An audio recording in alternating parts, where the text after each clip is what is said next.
Patricia is a single mother living in a quaint suburban neighborhood in the South. I mention the South because it will make a lot of sense in the mother-daughter dynamic later. She's a practical woman grounded in her faith in Christ and dedicated to providing a stable life for her daughter, Anna. Patricia grew up in a very strict household. Although she is still religious to this day, she had to work through and let go of many things to discover who she is as an individual, not just as a daughter. This journey required a lot of patience, grace, and therapy. I believe that many people who are discovering their more spiritual side go through a similar phase.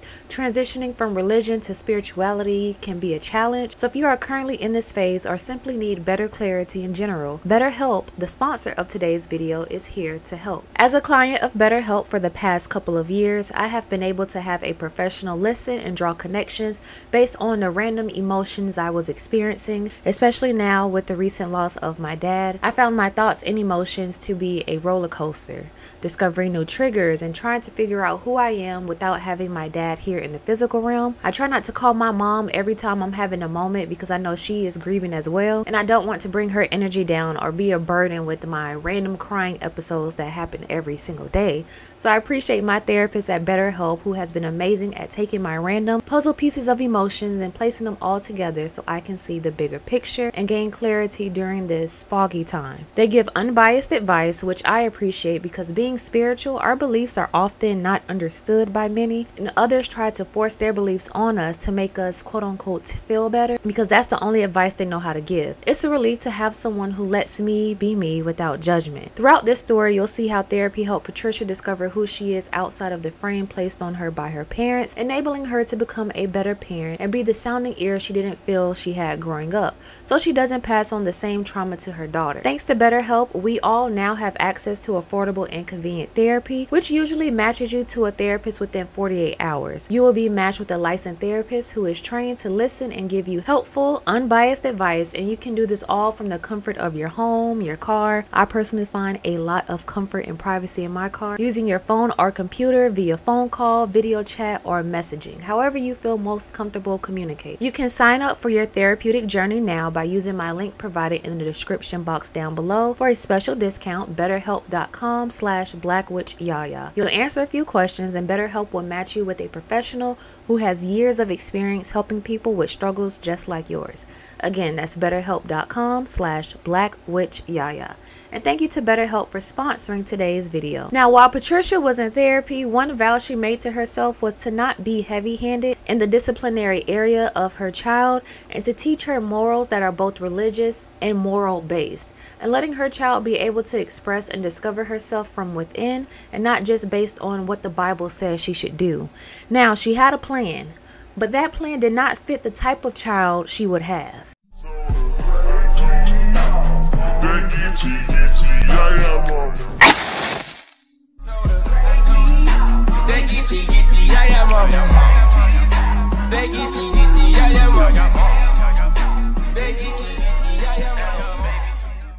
Now, Patricia is currently single and 6 months pregnant with her daughter, Anna. She is having a smooth pregnancy so far, but she can't help to realize the dreams she's having while pregnant.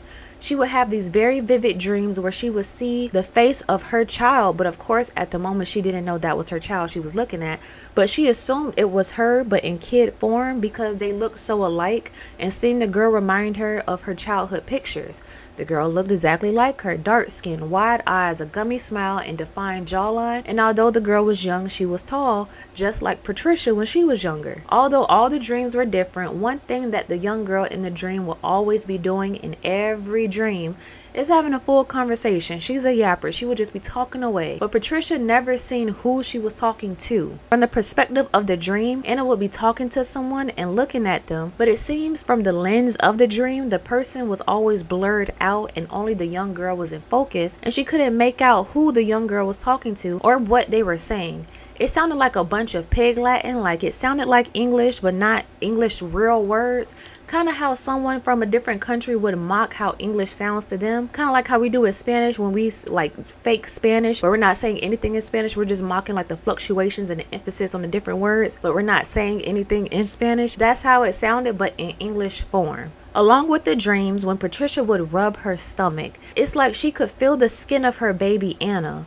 Like she would touch her stomach, but she couldn't really feel her hand touching her stomach, but her hand felt the texture of skin, but her stomach wasn't feeling her hand. And obviously she could see herself touching her stomach, but her hand wouldn't touch the skin of her stomach. It felt like it was touching a much smoother surface, a different type of skin, a newborn baby skin. There were other odd occurrences that would happen as well while Patricia was pregnant, and she didn't know, was it just simple pregnancy experiences or something a little deeper. Nothing was so serious where it would scare her to rush her to the ER, but just weird occurrences would happen. And of course, on top of all this, to make matters more intense, there were voices that she would hear. Patricia would hear a sweet, high-pitched voice laughing or calling out mommy when she was alone.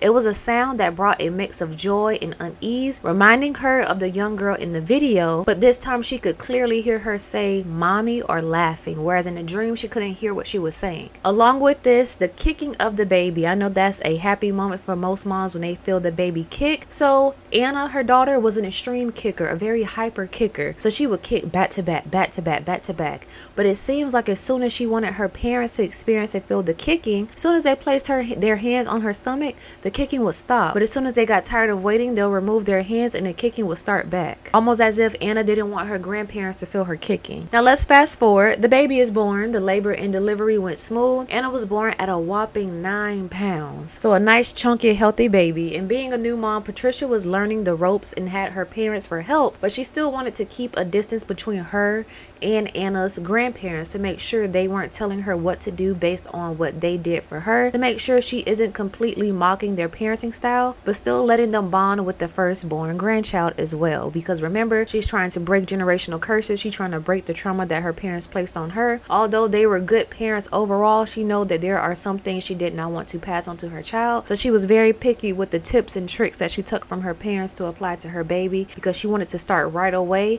with forming her own parenting style to make sure that the baby's not going into the same mess she was born into. Overall, Anna was a good baby. She slept through the night, didn't cry much, and was giggling, and this lasted all the way through infancy. Now, one thing Anna did do as a child that I feel most babies do, and we all have the same reasoning behind it, she would laugh and reach her arms up to the sky as if she's playing with someone in the air. And usually when this happens with babies, we say they're what? They're playing with angels. It must be an angel around them playing with them. However you formulate it, is some type of angel playing with the baby. And her parents agreed with this statement as well. Like, oh, she must be playing with the angel. It must be angels around her watching her. But as we go through this story, you will see it seems like that's the only visitation from spirits that the parents, the grandparents, would want. And this odd behavior will be explained a year later when Anna was 1 year old. And she attended her first family reunion. Everyone is so excited to see the semi-new baby of the family. She is getting all the attention. Everyone wants to hold her because they didn't get to see her for a year the year before, because the family reunion was canceled due to the pandemic. So now there is one family member by the name of Veronica. Now when it was her turn to hold baby Anna, she was immediately amazed by her cuteness and her chubbiness, her little rolls. And when Anna made eye contact with Veronica, she smiled and she said, "Teresa," in a cute little 1 year old's voice. But what is something that may sound cute to a stranger, everyone else immediately freezes up and looks at Veronica for some type of explanation as to how this 1 year old that you're meeting for the first time knows your mother's name, who just passed away a year before from the pandemic. Mind you, this is a 1 year old. Most 1 year olds know what, 30, 40 words? And all of a sudden she's able to see and recognize that this is Teresa's daughter. Or did she see Teresa? Veronica stares at Anna for a few seconds longer and just passes her on to the next family member that wants to hold her. She finds a room to sit and cry to herself. One of the aunts, who is Teresa's sister, says, well, maybe the baby sees angels. Maybe Teresa is here with us now because she knows that we didn't have the reunion before because she passed away. She's trying to make light of the situation, but she's also herself a tad bit confused as well. So imagine you're at a family reunion and you're holding a new baby. They're 1 year old. They're still trying to formulate the English language, and they just see you and recognize one of your dead relatives and shout their name. Like if I'm at a family reunion and I'm holding my new little cousin and they shout my dad's name, I mean, I wouldn't really be creeped out. I'll probably be like, what, you see him? He got a message for me? I'll start asking questions, interviewing the baby. But to someone who is more religious and to a family that is more religious, that probably caught them off guard, because what is a baby it's just weird. Like, how do you know this? Where are you getting this information from? Now, a similar circumstance would occur when Patricia and her daughter Anna are in a store and she shouts someone's name, which isn't their name. You know how sometimes you're shopping around and a baby may wave to you and you wave back? Imagine that same situation, but they're waving at you, saying one of your passed away relatives' name. Patricia tries to tell people every time this happened, oh, she's just a really chatty baby. Sorry, I don't know where she gets this from. Like, she would just try to make up something to brush off the awkwardness because she didn't know what was going on herself. But again, she's trying to let her daughter express herself and not tell her, sit down and be quiet. Don't say nothing to nobody. She wants her to be verbal so she can get used to communicating and not shutting her down when she's trying to develop words. But most times the people would say, oh, it's funny she called me that because that's my brother's name. Or, oh, it's funny she says that. My sister named Victoria just passed and she called me Victoria. And Patricia would be like, oh, I don't know. What are the odds? Anna would just be right in front of her iPad watching Miss Rachel with her little Cheeto Puffs. And she would randomly say someone's name. And she didn't know who she was talking to, where it was coming from. And that feeling was similar to Patricia when she would have the dreams where she would see a young girl talking, which now looks like her daughter. She would see a young girl talking, but she couldn't make out who they were talking to. So that same confusion she had during the dream is the same confusion she has now with her child. But again, she's trying to be light-handed and just say this will all make sense. Let her just work through it. So this was going fine, and she was letting Anna develop whatever she was developing, this way of communicating that she did not understand yet. So this was going smooth up until a few years later, where Anna is 4 now and she's being picked up by her grandmother from pre-K. She hops in, she says, hi grandma. Oh, hi Mr. Charles. And she's looking towards the passenger seat, but no one's sitting there. It's just her grandmother in the car. So Anna's grandmother immediately freezes. What did you just say? Mr. Charles is here. So the grandmother isn't trying to scare her, but she knows there's no one else in the car. And she says, how does he look? Like a man. Well, Anna, what color shirt is he wearing? Blue, with the jeans and a white hat. So she's looking towards the passenger seat and she's describing someone. And the grandmother says, Anna, may you ask Mr. Charles to leave, sweetie? Bye, Mr. Charles. I'll see you later. Is he gone, Anna? Yes, he's gone. So how was your day at school? So the grandmother just tries to play it off and continue on conversation. Anna's like, we colored, we drew pictures, we played in the sand. So she's going on about her day, but the grandmother is driving home still confused as to what in the world just happened. But she doesn't want to seem scared because she doesn't want to make Anna feel like she just did something wrong. So the grandmother rushes home to Patricia and she asks Patricia to step outside while Anna's inside playing. She said, when I picked up this girl, she said, hi, Mr. Charles, as if he was sitting right next to me. What did you tell her about him? And Patricia says, nothing. I barely remember the stories you told me. I don't have that much to share. So how does she know about him? You must have said something. I can promise you I never mentioned him. I don't even think about him. Well, make sure you don't say anything. I don't want her saying his name again. So of course now we're like, who is Mr. Charles? Mr. Charles is Patricia's mom's first husband, who she divorced because he was causing, trigger warning, he was causing physical harm to her, and he later passed away, and she remarried her husband, who is now Patricia's father. So when she remarried, they gave birth to Patricia, but Mr. Charles was Patricia's mom's first husband. Now Patricia's mom doesn't really talk about Mr. Charles too much. Sometimes she'll speak and reference how horrible of a husband he was when she's expressing how grateful she is to be in her current relationship, but she wouldn't go in depth. She told the story one time about how bad he was, but she never really mentioned it again because of how of a traumatic time it was for her. And when he did pass away, Patricia's mom did feel a sense of relief that this evil man isn't roaming the earth anymore and he couldn't try to stalk her or attack her. So just to think that this young 4-year-old was able to see him and recognize him, this evil man, and she wasn't scared at all, it confused the grandmother because she said out of all the names she could have said, out of all the people who could have been in the car, Why would she say his name? Is he in the car with me? Is he watching over me? Was she just the first person to spot it? Why is she recognizing these dead people? Remember, the grandparents are very religious, so of course she's roaming around in her head trying to make sense of the situation. So when Patricia's mom got home, she got to Googling what could cause a young child to say a dead man's name, and she ended up finding herself on this website that explained the child could see dead people, and immediately Patricia's mom took that as Anna is possessed by a demon, because only a demon could be able to recognize a man so evil. It got to be a demon in that girl, because why is this little girl seeing dead people? You're not supposed to see dead people. Dead people are supposed to go to heaven or hell. So what are they doing roaming the earth? Why is she attracting evil dead people? There must be a demon in this child that's attracting all these people, and that's why she keeps saying dead people name. That's the explanation Anna's grandmother came up with. So the next time Patricia's mom had to pick up Anna from school, she snuck her off to a Wednesday church service so the pastor could talk to her. Now remember, Patricia is trying not to force religion on her child at such a young age, but the grandmother thought, I'm gonna take matters into my own hands and we're going to church, because of course the church can fix it, right? So Patricia's mom takes Anna to church. Of course, all the members are happy to see her grandbaby. They never seen her before. So after the church service, she explains to the pastor that she said the name of a dead spouse and wanted to know where that information was coming from.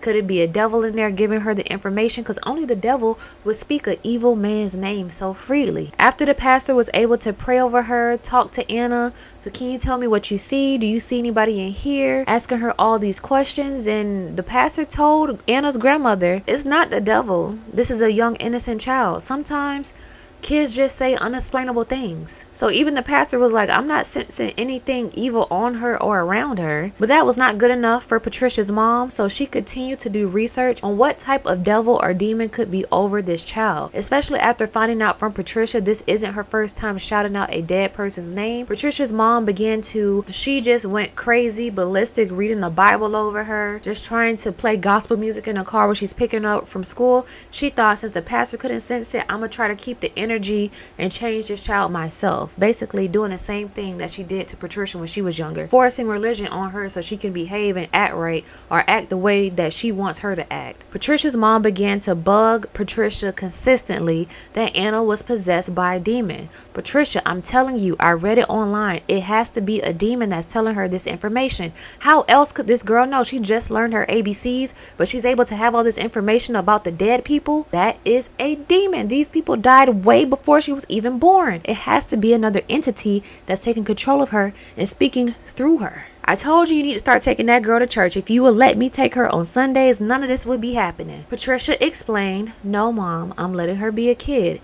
She would choose a religion later on in life when she's able to even know what a religion is. So she's giving her that own spill. I don't want her to feel how I felt when I was a kid and da-da-ba-da-ba-da-da. But the words of Patricia's mom did start to affect Patricia. She started thinking, does that explain the weird dreams I was having when I was pregnant? Does that explain why me and Anna's father doesn't get along? Did I sleep with the devil and bear his seed and give birth to a demon? Is that why my child is different? Is that the child I was seeing in my dreams? Is that why she was talking to invisible people? Was I having her dreams? So mind you, Patricia is going through all this, but she doesn't know much about the gift of seeing dead people or mediums in general. So she's trying to make sense of it, but she knows she was forced into Christianity herself, and she was taught that was evil. That's demonic. You're not supposed to see these people. When you die, you go to heaven or hell. Move along. That's it. That's all. So one night for dinner, Patricia sat down with her daughter Anna and asked her, Anna, when you say certain names, are you seeing them, or is this just a name popping up in your head? Anna says, I see them and they tell me their name.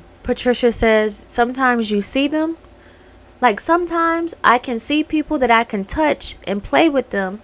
Other times I see people who I can see other stuff through. What? Mommy doesn't know what that means, Anna. I can't see through you, but when I see Mr. Charles, I can see through him. Like when he was in the car, I was able to see out the window through him. I can't play with Mr. Charles or sometimes other people, because when I try to touch them, my hand goes straight through. So we know that Anna is trying to explain that she is seeing ghosts or seeing spirits, and when they show up, they're very like ghostly, faint. They're here but not here. They're very transparent. But she's explaining it the best way a 4-year-old can. But Patricia is catching on to the fact that her child sees spirits. And when you're done talking to them, where do they go? What do these people do? They turn back into the air. Do they try to hurt you, or do they scare you? No. I see a lot of them, but not all the time. Some say their name, some don't say their name. They just follow certain people around. I only speak to the ones that say their name. The ones that don't say their name, I don't think they want to be my friend. But it seems when I say their names back, it scares other people. So sometimes I don't even say their name back. I don't want to scare other people. I was just being nice and saying hello. Why do people get scared when I say hello back? When I said hi to Mr. Charles, Grandma got really mad and she took me to this building to talk to a man. She said it was her church. Patricia says, she took you to church? When did this happen? She took me when she got me from school. I had to tell him what I saw, that he asked me some questions, and then we played a little, and then he sent me back to Grandma. Patricia says, okay, well, finish your dinner, and then we'll wash up and get ready for bed. She walked into the next room. She called her mom, questioning her. Why did you take my daughter to a church? You know what I'm trying to do with her in religion? You were supposed to bring her straight home. And Patricia's mom is trying to explain that child is possessed by a demon. Don't no baby of the Lord walk around saying hey to dead people, so I did you a favor. And what did the pastor say, Mom? Well, he didn't see anything right now, so I guess she's not that evil, but we got to keep an eye on her for when she gets older. Patricia just hung up the phone. She prepared herself and Anna for bed, and while laying down, Patricia cried her eyes out because she was starting to believe that her mom might be right. The only experience she had with seeing people who can see dead people didn't turn out all too well. She was thinking, oh my gosh, will my daughter be the same if we do have to get this demon out of her? Is this not her real personality? Is there someone else inside my daughter and she just doesn't know how to take it? Could it be that my daughter has the eye of the devil? Is the devil talking through her? So now she's starting to lean back into her religious beliefs because she has no other explanation. So that's the only one making sense, and her mom is the only one giving her information, so she's starting to convince herself that she might be right. So Patricia began to do her own research. I guess she was on the other side of the internet because amongst her research she discovered that her child has a spiritual gift of seeing dead people and being able to communicate with them. Well, communicating the best way a 4-year-old can. She's still trying to develop her own way of communicating, so maybe she's not able to handle it yet. That's why it comes out like a little bit uncouth, like just shouting out their name and not being able to read the room like an adult would and be like, hey, I have a message from this person. Would you mind communicating with them? Would you mind if I relay the message? Kind of how you have to give, you know, a little disclaimer first, warm them up, besides just being like, hey Ray, you know. And it's like, she doesn't seem to be scared by what she sees, so obviously she's not seeing any type of evil spirit. So Patricia decided to take Anna to a spiritual advisor. She thought, okay, my mom took her to a pastor, let me take her to a spiritual advisor, and let me take her to one who is also a medium. So after doing research of towns in her area, again, remember this is the South, so it's not too many people that can do it, she brought her to one, and immediately the woman recognized she has a gift, doesn't she? We're able to recognize each other. She reminds me of myself when I was younger. So she sits her down. She explains her journey as to developing her gift and being able to tap into it and understand it when she got older. So she told her, this is what I wish my mom would have done for me. I grew up in a Christian household, so it's not abnormal for people to grow up in a Christian household in the South. So she told her, I wish my mom would have took me to someone like you're doing now who knows my gift and who can better understand it and take herself out of it. Because of course my mom doesn't know what this gift is, but if she would have took me to someone who understood it, it would have helped me understand a lot more experiences I had growing up. Because you know, as a kid, you want to go to your mom, tell her everything, get her advice, but you have to remember your parents are human too. This is their first time living, so they're not going to understand that everything that you're going through, because we are living a different life. So sometimes you may have questions that may get answered with just being brushed off, and it's sometimes when certain questions are being brushed off, that makes you suppress your gift a little more, because you almost feel ashamed to ask, or you feel ashamed for experiencing certain things that other kids may not go through. So she's doing this whole spiel, and I'm just like, yes, that is such a good point, because how is a Christian mother supposed to understand that her daughter has a spiritual gift of seeing dead people, and how is she supposed to guide her through that? Take her to someone who can relate to it, and also take her to someone that you can trust. So they're having a full-on session. So it became to the point like once a month, anytime Anna had a question, she would write it down and they would go together and they would just sit and talk about it. And Patricia was able to learn the gift that her daughter has as well. And along in the process, Patricia was able to start to understand a gift she had growing up that she suppressed as well. Just a little background for Patricia, she is a nurse. So she later discovered that she had the gift of healing, but growing up in a household where it's Christian, she just took that gift of healing and put it onto the medical field where she became a nurse, because that was her only way to exercise how she wants to help and heal people, when in actuality she wanted to tap into it in a more spiritual context, but that opportunity wasn't presented to her because of the household she grew up in. So she wanted to make sure whatever avenue that Anna tries to go into with her spiritual gift, that she has the opportunity to do so. So they're both learning things at the same time during the session. I would love to say that Anna grew up to be a wonderful medium, and she helps people in her area, and she's helping other kids tap into their gift as well. But Anna is still 4 to this day. This story is very, very recent. Like I mentioned, the pandemic, and she was just turning 1. So she's still 4.